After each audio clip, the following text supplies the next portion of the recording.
This is I Rock with Rockstars, hosted by Ryan from iRock 93.5. What is up? It's another I Rock with Rockstars here, and we got some rock stars in the studio. Say hello to Riding with Killers. Right. Hi. Well, Becky's here. Becky's the real rock star. It's not hard us. pass. It's not us. Riding with Killers is here, guys. Thank you so much for jumping in the studio with us. Ryan, thanks for having us, man. Yeah, We're excited absolutely. to be here. I could read your bio, but let's introduce ourselves to the people that are jumping on the podcast here. Okay, my name is Taylor Roberts, and I am the vocalist and the guitar player in Riding with Killers, and I started the band. I'm James Lascu, and I play bass, and I do some backup vocals with the band. Do a lot of backup vocals. Write music with Taylor over here. Yeah. James is kind of like my only official band member. Okay. It's a band without being a band. Sure. So, but like James and I have written together the longest, the most consistent, and he did what, like 70% of the first record on bass, 60, 70, something like that. And then for the second record that we're still finishing with Jacob Herman out in Gothenburg, Sweden, he did all the bass for that. So we've got 14 new songs in the works as we speak. Very cool. Well, I mean, people may have heard Riding with Killers before because we played them on iRock 93.5, and you've been around the area a little bit here and there already. I know you played up in Fulton, I believe. I think maybe last month. Honestly, that little town surprised me because, it's a super small town in Illinois, and then like everybody just showed up. It was like the whole town was there, and we had Because nothing ever goes on. So once something does, everybody's right there. It was very cool. We had a great time at Denio's. My brother JJ helped me set that one. And we're actually here this weekend because of JJ as well. So we found a really cool community in the Quad City area, and I've kind of fallen in love with this area, and it's a very active rock scene. It's super cool. Yeah, that is something that is definitely Quad Cities. Is we are active. We love to get to our shows for sure. You probably have seen Taylor before. In fact, you may have touched Taylor before when he was crowd surfing at the Rust Belt. Yeah, sorry about that, Becky. That was great. I hope I didn't hurt you in that. No, I got a ton of page views off that video. Taylor also the guitarist of Taproot.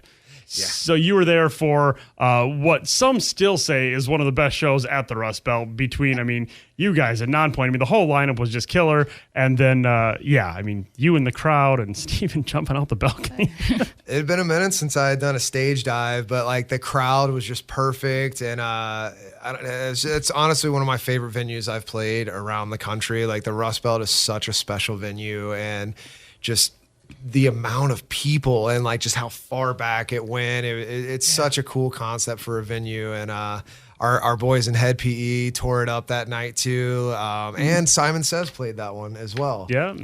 I love that band. Simon Says too. They're so good. Yeah. It was such a fun night of just awesome new metal. It was. It was for sure. Before we get back to everything Riding with Killers, because that's why we're here, the one question that people have asked: did anybody know that he was going to jump from the balcony? If Steve has a balcony that he can jump off of, he's going to jump off of it. But I do remember, like, everybody was like, no, not this one, not this one. And then Steve, of course, made his way up. Like, I'm always scared when Steve does, like, the second story jump. But that was, like, a third story jump. That's the longest distance I've ever seen Steve jump. And, like, that one made my heart sink, and I was like, "Oh my God, I'm literally about to watch my singer die in front of me." And thank God. During sound check, he was out like just walking around, and I saw him looking up there, and I'd seen some other videos of him doing stuff, and I'm like, "Oh God," I could just see the wheels turning in his head. He's like doing the equation. He was, yeah. It was like that Zach Galifianakis meme where all the equations are floating around his head, and I'm just like, "Oh boy, here we go." The hypotenuse of this angle. Exactly.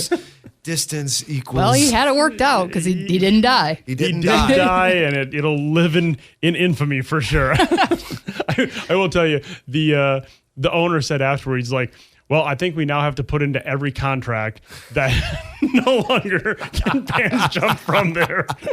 So there's a new clause in all contracts because of that Yeah. show. Well, there we go, Taproot family. We did it. We made a venue alter their contract because of our antics. That's awesome. God.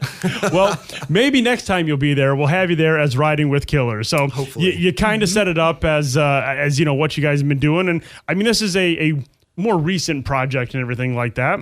For you, this is your baby. This is your thing. Well, I actually started the idea of this band in 2018 whenever I moved away from the Gulf Coast because I'm originally from Gulfport, Mississippi. I had quit my band, and my band was on the rise. We had record labels looking at us. We were on the radio. We were doing the Danny Wimmer Fest, and as you know, the hardest part about being in a band is being in a band sometimes. Sure. And after that exploded, didn't have any songs, didn't have any band members, but I had this idea and I had a name and I just put it out there. And then I just started getting to work in the underground, you know, like while our record Full Circle came out in December of 2023, I had been writing those songs since about 2019, and you know COVID happened, and you know James and I got hooked up, and we just started writing a bunch of songs until we kind of got to where okay, we have enough for a record. And so it's been a long time coming, but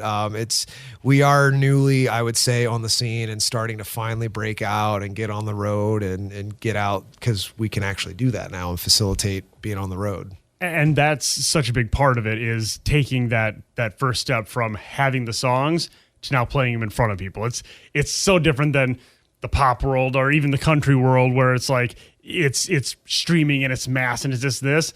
I mean, rock fans, they still want to touch and see the people that are playing the music right there in front of them. So playing these shows in Fulton and Iowa City and Clinton, and then you guys said you were heading south for a bit and everything. That's what makes that impact.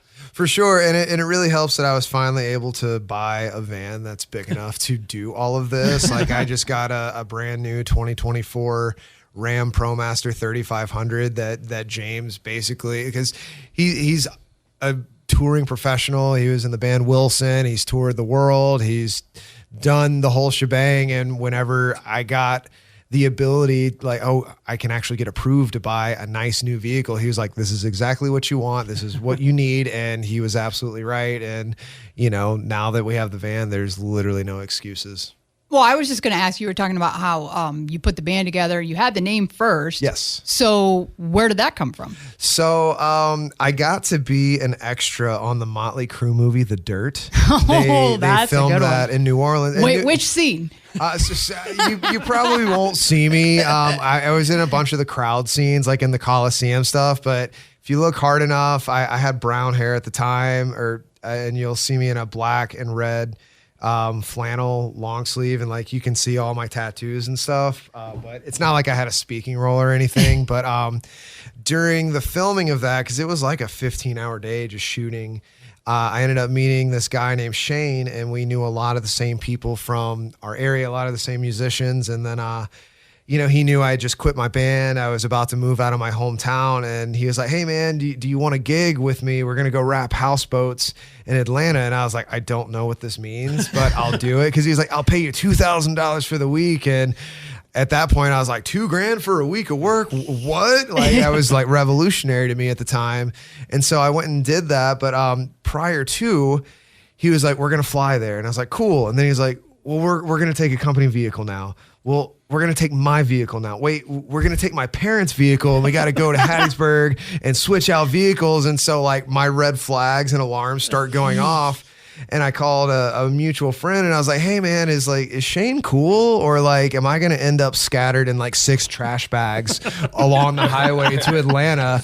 And, it just turned into this whole thing based on my paranoia.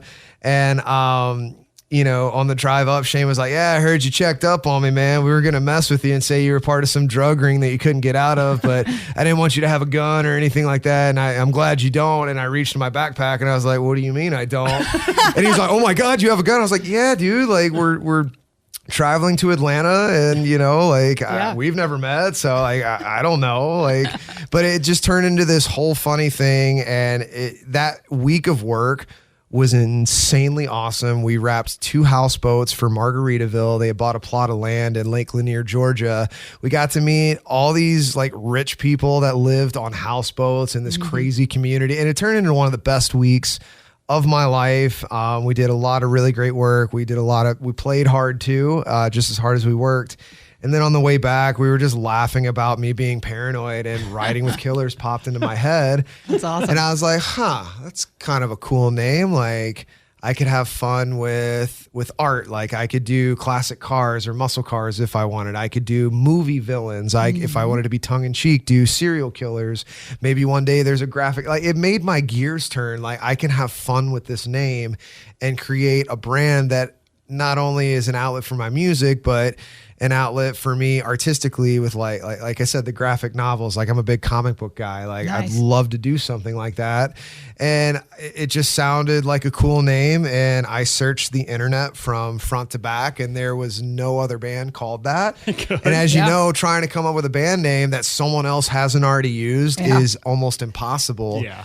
And it just clicked, and I got the logo made, and then I ended up working with Andy Glass from We Came as Romans, the bass player.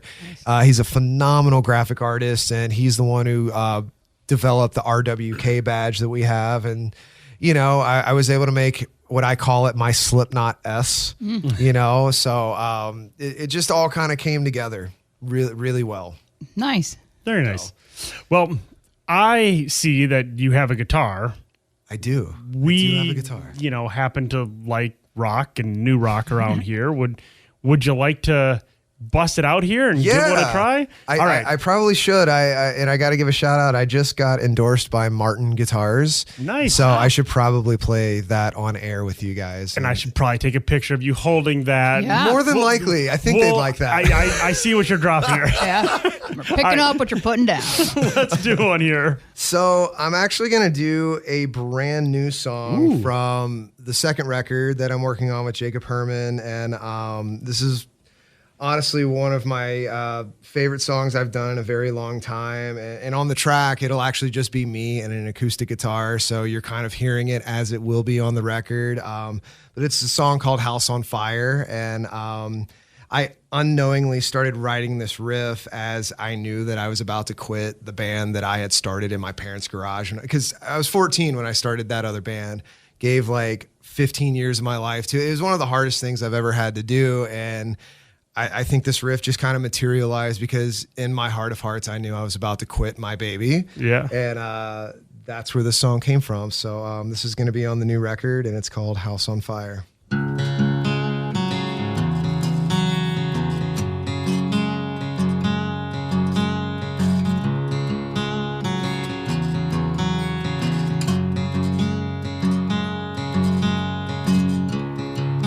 Black, blue, and broken. Home left here long ago. In one swift move, a house was made undone. Left here in your way.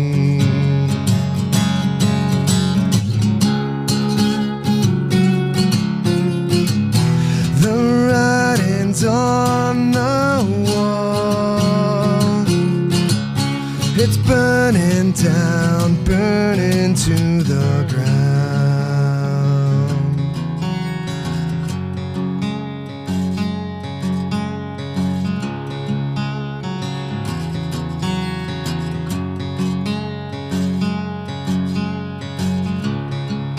Night turned bright, smoke began to fill the room. The walls caught fire around us,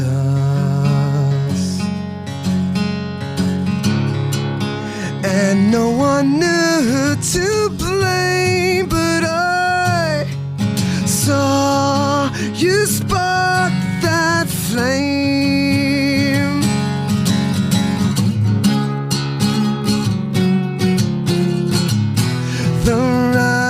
On the wall, it's burning down, burning to the ground. fill our lungs. There's nothing left to burn down to the ground.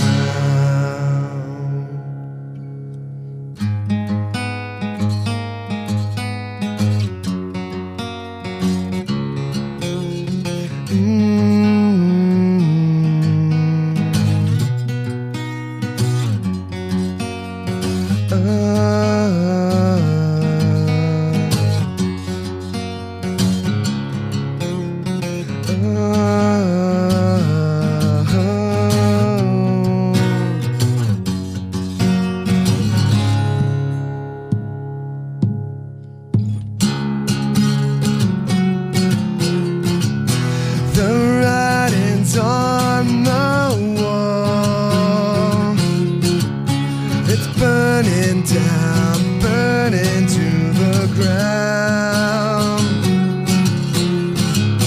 The ashes fill our lungs.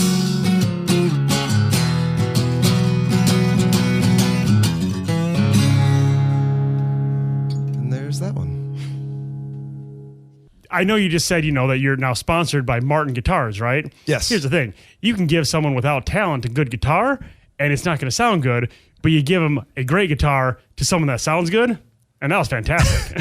I mean, really was good. Martin makes the best guitars acoustically, as far as I'm concerned, and it's one of those things I can do my job the correct way because Yeah. I have the right tools. That is a good tool, and you absolutely did it the right way. Thank you.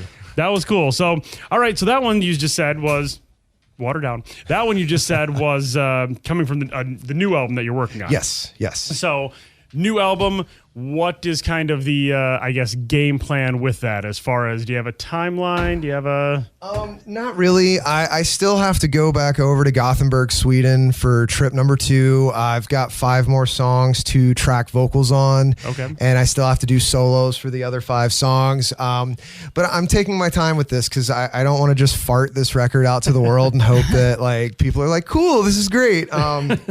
We've got a really awesome team over there, and Jake from the band Syra. He was also the singer of Amarante, if you remember them. Oh, Big yeah. Swedish Drop Dead metal Cynical. band. That's a great song. For sure. And what's crazy, on that same record, I actually got Jake and Andy on a song together for the first time in over like 12 years together. Nice. So we've got some cool guest features, but I know that Jake wants to help me shop it because, like I said, I don't want to just put this record out and hope something cool happens. Like, I want to be very meticulous, and if we can find the right label or whoever to release it, that's kind of the way that we're going to do it.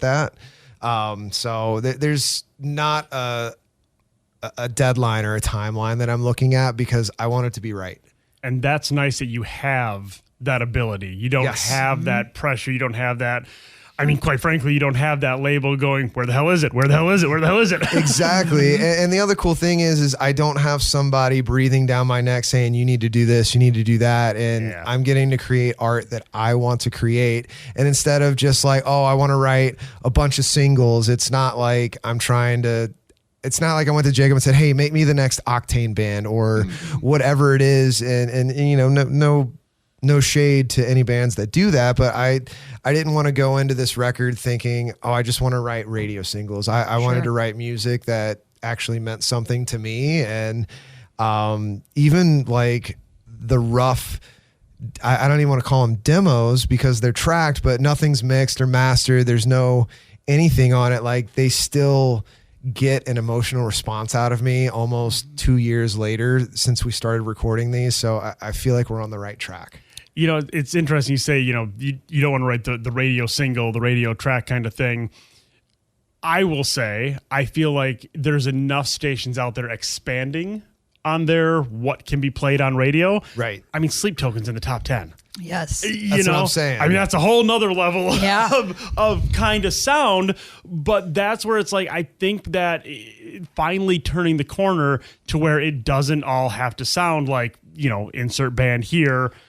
verse, chorus, verse, chorus. Right. It's not the formula anymore. Right. Like, I feel like bands that are writing real music, like you said with Sleep Token, like they're not obviously trying to do the rock radio format. They're just writing music that I think probably means something to them, and it's getting them real results. And another thing that I respect what you said, like you just don't want to write a bunch of singles because it's better. It's more better for the listener. Most good, Jonathan. When you're writing an album, when you're telling a story, instead of just trying to write 12 singles that you can push to the radio. And I feel like that's, especially in the last, 15 years since streaming and everything has become so popular. Like, I really hate that everyone has lost, not everyone, because obviously there's still people like us out there that want this, but they want a full record. They don't just want single after single, because when you listen to a record from start to finish, it's supposed to take you on a journey. Yep. And that's what I want to do with the music, and kudos to you for that. Thank you. Yeah, absolutely. And I ask a lot of bands that question because it is kind of a hot topic. Singles are record. There's been a few that have straight up said, like, we think records are dead. We're going to put out a new single every 90 days, and that's how it's going to go. But I think the majority still in the rock world, while they know they've got to put those singles out, they also still want that full album experience, because that's how we grew up. For sure. We grew up in that world of dropping in a Zeppelin or, a Tool album or whatever, depending upon when you started, and listening how it flowed from start to finish. True. Well, and I mean, at the end of the day, too, though, because you do still have a bunch of these big rock bands that are signed to big record labels. Yes, they push singles, but they're also still doing a record. At the end of the day, they're still doing a full length. And I get it from like a rising band point of view to just throw out singles until you land there. But records still exist, and that's the way that I want to do things, because it'll make it more authentic at the end of the day. Absolutely. I just wanted to chime in on that too. I do agree with that sentiment of bands feeling like you can't just release a record, or releasing a full record is just dead and it's irrelevant. It's all about how you release it, right? And a record to me it's a timestamp. It's a time capsule, that those collection of songs that you write in, that 1 year period, 6 months period, 2 year period. It's like, that's forever encased in that moment. And every time you hear that music or perform that music, it takes you back to that time, right? It's okay to release it a single at a time. You can write one record, 12 songs, and it could take you 4 years to release it if you just release it as singles. But then you garner more attention for each one of those songs instead of releasing all 12 and people only care about one song and then it just disappears. Sure. That's true. Yep. So there's still something beautiful about writing a quote unquote record. Yeah. And, I think for, I don't know, maybe I'm just dating myself here, but I will say when we have both actual physical CDs, yes, CDs still exist. Yeah. And we have digital downloads, and we do some kind of giveaway somewhere. And I'm like, yeah, you can have the new band's CD or the digital download. Those CDs are gone like that. Yeah. And then I'm like, all I got left the digital. Like, people still want that physical copy. They want the artwork. They want to be able to just, instead of opening the phone and pushing play and they want to be able to still push play on that thing and listen to it as a record. And that's why Record Store Day is still so big. And there's, the record store downtown, they were lined up at 4 a.m. That's awesome. So Crazy. it may be, the landscape may be changing, but I don't think records are going to be extinct or full albums. I don't think so. And honestly, it was like a 2021 Trailblazer, but I ended up trading that in, and I went to a 2017 GTI, and I got my CD player back, and I was so happy about that. And I literally, after I got the car, I drove to Found Sound in Ferndale, Michigan, and I bought all these old records that I had as a kid, and it was just so exciting, unwrapping the cellophane and just cracking it out, and you got the smell, you got, like you said, you're holding the booklet, you're pushing the physical disc into the player. It was just. But did you read the lyrics out of the liner and sing along? Always. And realize that you've been singing it wrong the whole time. Completely. But what's funny about that's that? Me with everything. Yeah. I have actually met a lot of friends in the industry from being that guy that would read the booklet. Like I've met people from that means. Like That's awesome. all the info's there. You just got to look. Right? You don't have to Google it. It's in your house. You said you're originally from the South, but you guys live in Michigan now. Yes. So, I mean, there's a lot of good places in Michigan as well. Have you played yes. Machine Shop? Oh, multiple times. Awesome. We did. So obviously Taproot has done quite a few shows there since we've come back. We did a lot of sold out shows, and then Riding with Killers has done a couple of sold out shows there as well. Nice. So I went from dreaming about that venue because I knew about the Machine Shop even down in Mississippi. Like everybody knows about the Machine Shop, Right. and you start fantasizing about playing these places. And the first time, I'll never forget it. The first time I walked into the shop, it was like I walked into a storybook that I've been reading my entire life. Wow. And you see That's a all great these analogy. characters like Kevin, Maggie, Nick, Buttcrack, John, and Flint Santa, and just all of these amazing people. And then when you finally get to meet them, you realize they're so down to earth. They're so nice. They care about rock and roll. And it's one of the biggest factors that urged me to move to Michigan. I became good friends with the Taproot guys in 2013. I did their last, I would say, real 4-week long tour. My band opened for them. I got to become good friends. And their touring drummer at the time, Dave Coughlin, who recorded the drums on Full Circle, he and I stayed in touch. And he was like, "Hey, bro, do you want to come stay with me for the weekend? I know your birthday is about to happen, and Taproot's doing 2 nights at the shop." And it was one of the coolest weekends I had ever had in my life. And I was like, I got to be here. And 2 years later, I was there. That's awesome. Well, I should, give a plug for what we're doing as well. And I think you're doing it too. Upheaval Fest. Yes. Yeah. Yes. Yeah, That'll be my yeah. first time playing Upheaval. I'm really excited about that one. Rob Zombie, come on. Yeah, you got so Oh, Taproot's going to be Architects, on there yes. on Friday, July 18th. Zombie, Architects, Crossfade, Plot New, Taproot, and the list goes on and on. And here's my plug. Depending upon when you're listening to this, we're doing 3 trips that people can win to be VIPs at Upheaval Fest. That's awesome. So it's either That's pretty cool. It's either starting in 3 or 4 weeks, depending upon when you're listening to this, or it's happening now. Open the app and sign up and win. There you go. And of course, I'm not eligible. Yeah, we won't be eligible, but somebody's going to be there. So hopefully, someone from the Quad Cities is there with you for that one. That'd be Yeah. awesome. Well, cool, man. Well, we're kind of hitting our time. I always tell people no one listens to a podcast for more than 30 minutes. It's just Unless you're stats. Joe Rogan, but Yes, unless you're Joe Rogan. that's an hour of ads. But I mean, it's so cool for you to come in here. When I heard Riding with Killers, when I heard the song World Apart, which was the one that we played here and everything, I was just like, hey, this is cool. Know the guy from Taproot, so I wanted to check it out, played it and everything. I'm like, this sounds good. I like this. And then when they kind of hit me up and like, hey, they're driving through the area, I'm like, well, that seems like they should just stop in there. Of course, man. Absolutely. When Tim called me and he was like, "Do you have time?" I was like, "I absolutely have time." And again, you guys have shown us a lot of love over here, and it's a pleasure to be able to stop in and come chat with you guys and hang out. It means the world that you're spinning our music, and we love to do it. We just truly appreciate you guys. We can't do what we do without y'all. So this has been very cool. Yeah, I mean, you're around the area, people around the area and stuff like that. Like you're mentioning some of the folks. Oh, yes, I was supposed to tell you, by the way, Tom says hi. Which Tom Tarner? Tom Turner. Yeah, Tom is awesome, man. Yeah. What a great photographer. He and his wife are so wonderful, super sweet people. I think we're going to see them tonight at Gabe's. Perfect. That sounds right, yeah. Yeah, We awesome. love them. Well, cool. Well, I love what you're doing. Love the fact that you're doing it your way as well. I think, like you said, some of that's lost in this business. I like that there's still those out there that can do it their way and push to make it better. So appreciate you coming in. Yeah, I mean, Riding with Killers. I'll just, you can go to their website. You can Google, Facebook. You're streaming everywhere. We're the only band called that. So if you Right. can't find us, it's your fault. It's literally your fault if you can't find He's us. done his research. There's no other one out there. Yep. It's The they're entire not internet. That's Riding with Killers officialband.com. No, it's not And if you that. see another one, you better let Taylor know because they are not supposed to be out there. Listen, you got that trademarked yet? Yes. Perfect. Good.